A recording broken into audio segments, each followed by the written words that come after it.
Good evening. Good evening. Welcome to BS3 Network and BS3 Sports pregame show. We have the Stars versus the Kraken Game 7 pregame show. I have a special guest with me today, Mr. Todd Hunter, self-proclaimed girl dad and hater of the wave. So if you're ever at an arena with Todd, do not start the wave. How's it going, Mr. Hunter? Good, man. How are you? I'm fantastic. I'm fantastic. We'll get to know a little bit about Todd here in just a second, but I'll set the scene here. I'm broadcasting live from the American Airlines Center here from Press Box. You can cut the tension in the arena with a knife. I've spoken with Bruce Levine, the Stars radio color commentator and host of the pre and post game show. And I've also spoke with Everett Fitzhugh, who is the play-by-play radio announcer for the Seattle Kraken. Unfortunately, he is awfully nice, so I'm going to hate to dispatch of them tonight, but he's a very cool dude. So again, we have Game 7. Game 6 did not go well at all. Game 7s can go any kind of way. The good news is Coach DeBoer is undefeated in Game 7s, so hopefully we will continue that. So we'll get into the game, and we'll get some of Todd's thoughts, and if there's any viewers that have any thoughts, if you got any questions or comments, please put them in the chat section, and we will make sure and acknowledge those. So, but before we dive into the game, let's get to know Todd a little bit. So, Todd, tell us a little bit about yourself. What part of the country are you from? Where are you at now? Tell us about your sports fandom, etc. So I grew up in Dallas my whole life. Became an avid Stars fan living down here from Minnesota in '93. Okay, wow. Okay. When they won the cup, I actually fell asleep during overtime, and it was only 11. And my dad woke me up, and I was just really disappointed that I missed the threshold. So I've been watching every game since, and I'm hoping to actually watch the Stars win the Stanley Cup. Yeah, no doubt. I love it. I saw you. You have girl dad down on your Twitter bio. And by the way, if you want to follow Todd, follow him at Todd Hunter. Pretty simple. There's got to be a million Todd Hunters in the country. So how he got the first Todd Hunter, I don't know, but he successfully pulled it off. So real simple. Yeah, if you want to follow Todd, follow him. Again, you can follow me at iKingDoc. So Todd, so you're girl dad. How many girls you got, my man? Just one. She's about to be 4 in May. Okay, she's about to be 4. Okay, cool. So not quite ready for the Little League soccer or Little League basketball or anything like that quite yet. Okay, she does love hockey, though. So okay, good. You're raising her right then, I would imagine. So you moved here in '93, so that was just a couple of years before the Stars moved here? No, I grew up here. The Stars. Oh, you grew up here. Oh, okay. Yeah, okay, you grew up here. Okay, I thought you said. Okay, got you. Any other local sports teams or sports teams period that you're a fan of locally? The Rangers were my other favorite team. Okay, that's the whole Band of Wave thing. I hate. Okay. Wave starts a game, something bad happens. Okay, love it. So you did not mention the Cowboys, so I'd imagine. Not a Cowboys. It's just hard. Yeah, to be a Cowboys fan. It is. That is the truth. So, just in general, how are you feeling about the game tonight? Oh, dude, I'm nervous. I've been nervous all day. It can go either way. Okay. Did you watch Saturday's game? I did. Unfortunately, I watched the whole thing. Yeah. I was fortunate enough to have a conflict, so I was watching it basically on my phone because I had an engagement that I had to attend to, so I was not able to do so. Okay, hang on one second. We have a couple of guys in the comment section, so we got Options. Good to have you. Not exactly sure where Options come from, but he is watching on YouTube, looks like. He goes, we got Otter coming off of a loss as well. Excellent after a loss. Absolutely. And then we got the Sean at the Information Man show. Great show on Sunday afternoons.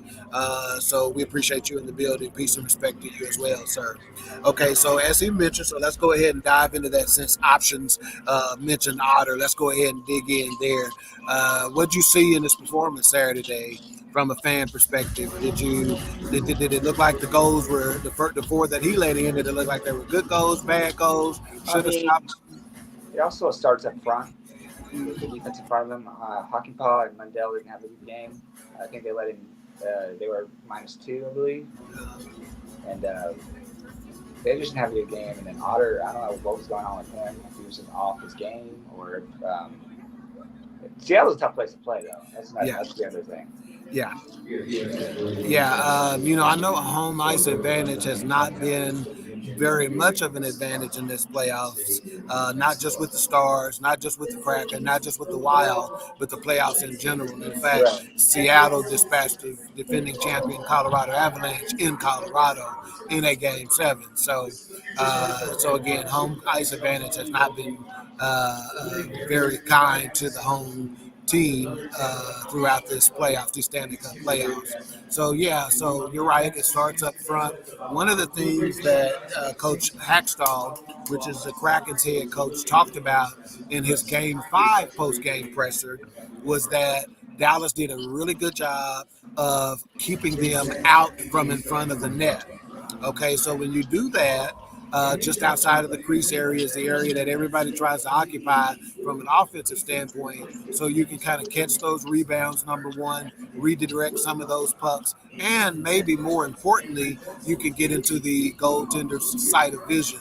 So it'll make it difficult for him to pick up those pucks coming his way and making it a more difficult task to make saves, right? So that's 100% correct. Is that it starts up front. So I would have to concur with that.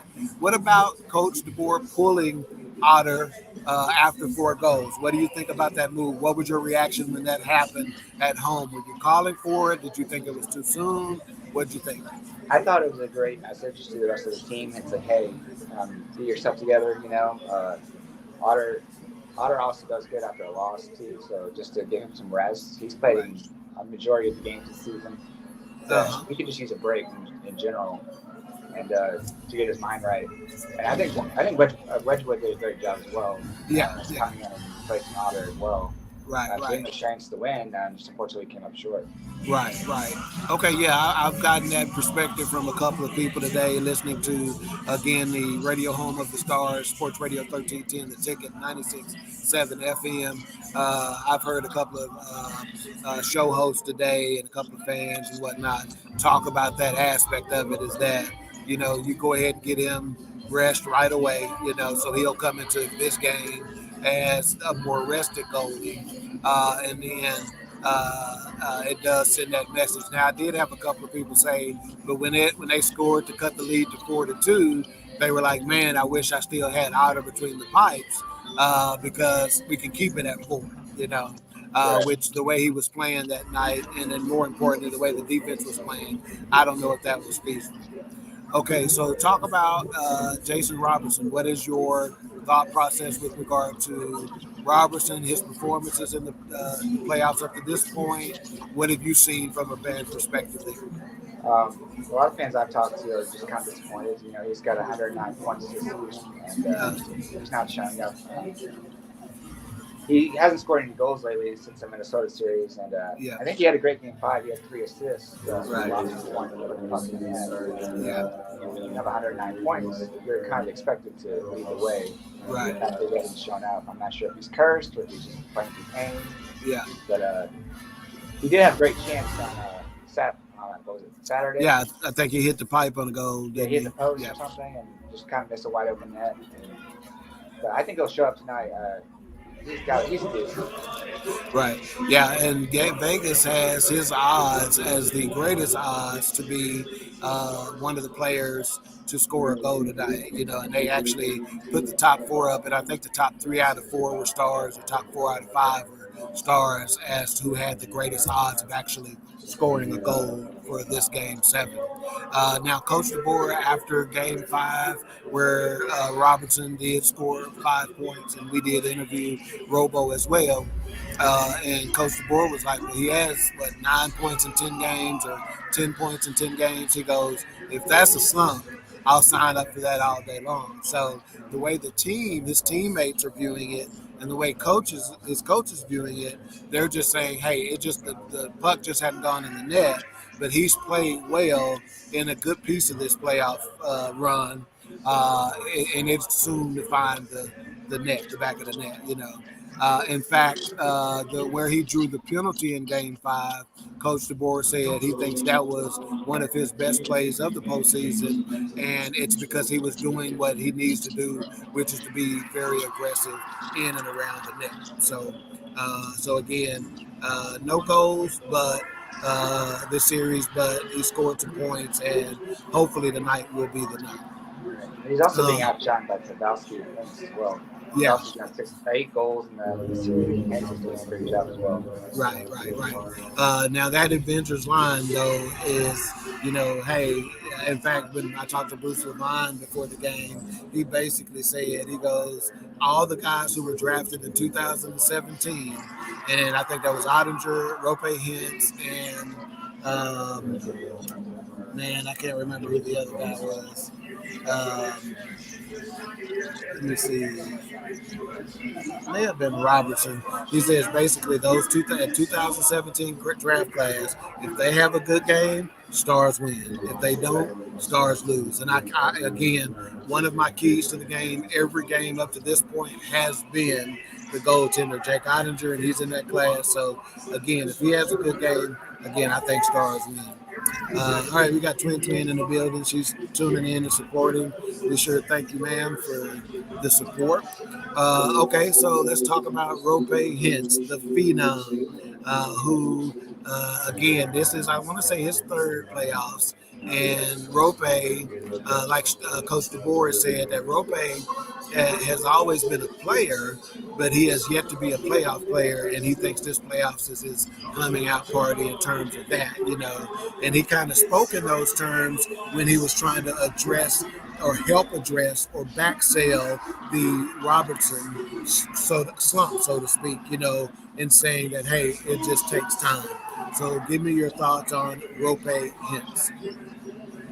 Guy's very underrated. I wish he was more talked about in the movie, Show Network, they don't talk about him. If you're a Dallas fan here locally, you know what's up with him. But he's just very underrated, and I wish he was appreciated more across the league. Okay, so tell me about that then. Tell me why you think that the Dallas Stars players who are in contention for some of those trophies, like the Calder, are underrated in your opinion. I couldn't tell you why. I just know from our viewpoint, Wyatt Johnson deserves a Calder, or at least he deserves to be nominated. Otter's up there in the best candidates as well, and then you have who am I talking about? Rope, he deserves to even be in the Selkie conversation as well. Right. Yeah. I think he's second across playoff points right now. I believe so. Yeah. So if we make it to the cup, he's definitely across my nominee at least. Right. You think so? Yeah. He's been either first or second in scoring for the majority of the playoffs. So a lot of people think it's just that below the Mason-Dixon line bias, and because we are a Southern team, that they're not going to get, as much press and pub as some of those northern teams, that are closer to the border and stuff like that are going to get. I agree. We're a beautiful football town, so it's one of those things. Right. And hey, and if you didn't know that before the Minnesota series, Minnesota was very quick to tell you on Twitter and in the stadiums that that the Texas didn't know hockey. So we were definitely ridiculed in Minnesota during that series. All right, we got Richard Grant in the building. He goes, Go Stars. He has sat in with us as well on a couple of pregame shows, so he couldn't make it today. But we certainly appreciate his support and whatnot. And we'll have him on in the next round. Okay, so Joe Pavelski. He comes back this series after being out last series and immediately has a hat trick. What are you seeing from Pavs here over in Game 6 and over the last couple of games, and what do you expect from him tonight? Pavelski's your best player right now. He's playing lights out. He wants the cup. I think he'll score a goal or two tonight. But however, can you imagine if he was playing that Minnesota series as well, how many goals he would have? Yeah, no doubt. Yeah. I mean, 8 goals in 6 games. Yeah, because I think he just passed No, that was Pavelski. He just passed Mason Crosby. No, excuse me, Yeah. Sidney Crosby. Sidney Crosby. Uh, Tied Hall of for Famer. Benson, right? Did he tied? I thought he was one goal behind the last time I seen it, but that may have been before Saturday, so he may be tied now. So, but either way, he's in some very prominent company, right? Yes, sir. In top three in all-time playoff goals at around the 77, 78 mark. So yeah, very impressive. Now, what are your thoughts about? Because before Game 4, I believe, is when Coach DeBoer put him back on the Avengers line and moved Sagan back to line number 2. What were your thoughts on that? Do you think that was a move made at the right time, too soon, too late? What were your thoughts on that? I think there's pros and cons to moving Sagan. Sagan in round one was phenomenal with the Avengers line. Moving back to line 2 with Domi and who else is on that line? Whatever. Yeah, I can't remember. Moving Pavelski I back think up to, I think Wyatt Johnson was on that line too, if I I'm not believe mistaken. so. Moving Because that's when Pavelski, he did his damage on that line. Is when Pavelski was back Right. on that line. So I mean, you could have it either way, but I think they moved Pavelski back up there just to make Robinson more comfortable. Exactly. Yeah. but- Even though, remember, Sagan was producing Yeah, while he was up there. So do you think he should have left it alone, or do you think he should have moved him back like he did? I think he should have moved him back. Yeah. Pavelski, I mean, you saw what he did in game 1. He wasn't even on the top line. Right. So moving Yep. him back up to the top line was a great move, in my opinion. Yeah. But it shows you the depth of the team when you have Sagan go in there and just replace Pavelski like it's no big deal. Yeah. Yeah, I personally think he moved him back at the right time. A lot of people, as soon as Pavelski was ready to play, they thought he should have put him in the top line. I disagree with that because I'm like, you want to have something in your back pocket to go to. Right. So I think Coach DeBoer played it perfectly well, by waiting to move him up when he did. So let's talk about some of the trade deadline acquisitions like Domi and Donoff and a couple of these other guys. What do you think about some of those trade deadline acquisitions, especially Domi, and how they've contributed in the playoffs? Let me start off with Daddy first. Who's your daddy, by the way? Daddy, yes. Great acquisition. When they traded Gurianov, I was really sad because I've been a Gurianov fan since he started. But when they traded for Daddy, and I didn't really expect much out of him to begin with. So when he showed up in the playoffs and he showed up in the regular season, he's a very good obviously, Right. with what he's doing. Yeah. And then even with Domi, I was very impressed with that trade.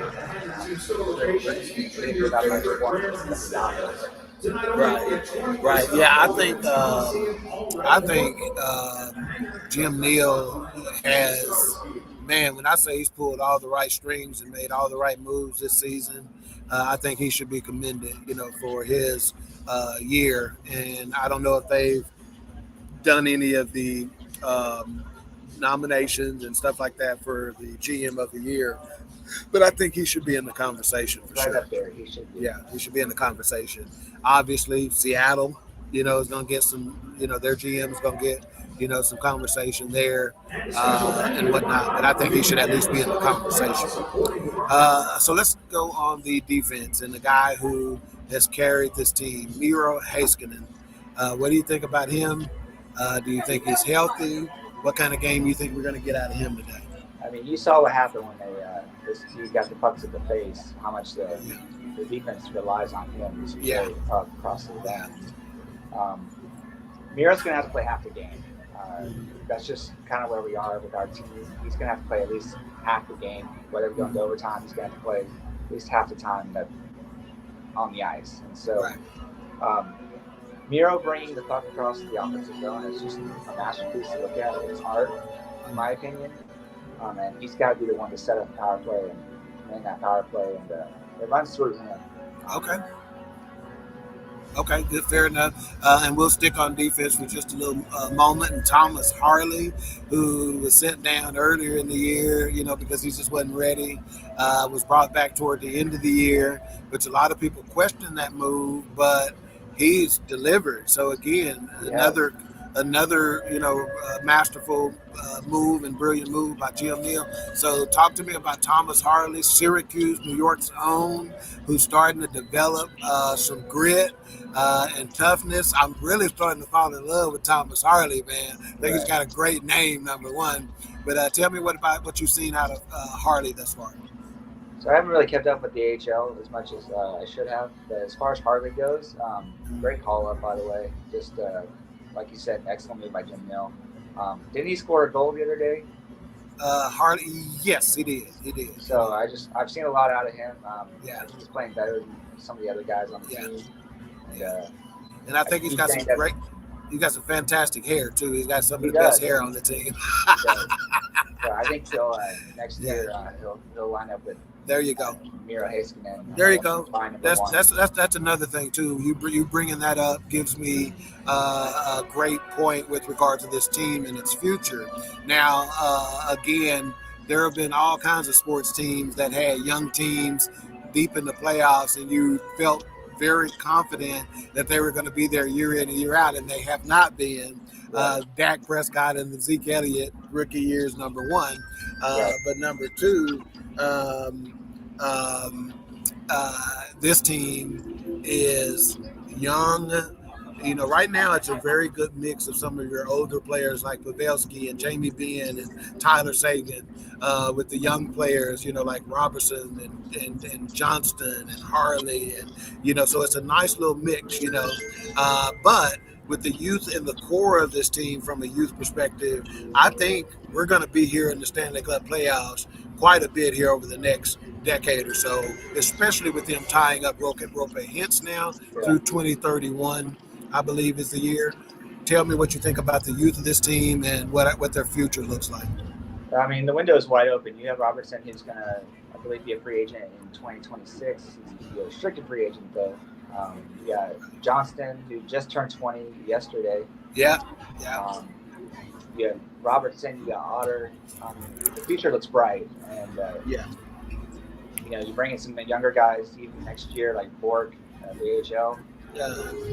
So we'll see what happens. I definitely think the window's open to contend every year for the next couple of years. Right. And you got Eberle. His birthday is today. So we're in 1990. Eberle just turned 34 today. So Seattle has some motivation with Eberle being his birthday today. Wyatt Johnston for us yesterday today. And that's about all the love I'm going to give the Seattle Kraken with this comment and Eberle's birthday yesterday. But Mickey says, let's go Kraken. So whatever, Mickey, we'll let you have it. Then we got CJ in the house. He goes, what's good, y'all? What's going on, CJ? Appreciate the support, man. Okay, so again, we had talked about the defenseman and Harley and Heiskanen, and we talked about some of the youth in terms of being mixed with some of these veterans. So let's talk about. Give me your thoughts on Sagan and Ben and what we need to see out of these guys tonight in terms of their performance to get a win tonight. So Jamie's gonna have to be physical. He's gonna have to be Petty Jamie, where he, sticks his hand in the face of. That's it. He's got to take his hands. And he said on Twitter earlier today, he was like, Game 7s tend to have a performance from an unexpected player. Joel Kiviranta in that bubble year, for instance. So if there's going to be an unexpected hero for the Stars, who would you guess that it might be? I think it's be Wyatt Johnston. You think? Okay, Wyatt Johnston. On his birthday, he lives with Pavelski. He's got that wisdom in him already.